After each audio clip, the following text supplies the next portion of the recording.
I think the biggest effect, though, on my family would not have been so much that as it was World War I. My father, there was 11 children in my father's family. 5 of them were in World War I together. My grandmother was a 5-star mother. I brought one of the flags. I don't know if you've ever seen the flags that the mothers made during the war. They hung in the window with a blue star for every son they had serving.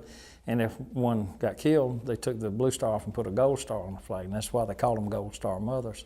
But all 5, my father and all 4 of his brothers came home safely, which was remarkable. A lot of people lost children in the war. But the most interesting story I can give you about that was my father was in the Marine Corps. He had 2 brothers in the Army and 1 in the Navy. Let's see, is that right? Yeah. Okay, he was the oldest. He went in 1916.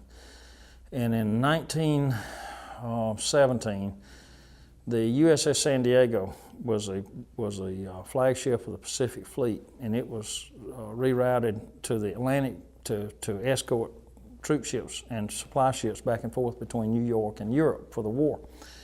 My father was in the Marine Corps, and he was a part of the Marine detachment on the USS San Diego. USS San Diego was the only U.S. warship sunk in World War I by a German submarine, and he was sunk off of Fire Island Inlet just south of Long Island, New York. Was in the water for 2 days before they were picked up by a hospital ship. So he is a part of some real serious U.S. naval history. But it was remarkable that he survived. There were only 6 people that perished in the incident. A lot of the sailors were able to take lifeboats, but the Marines had to floating life jackets. But he survived it. And all 5 brothers came home from the war.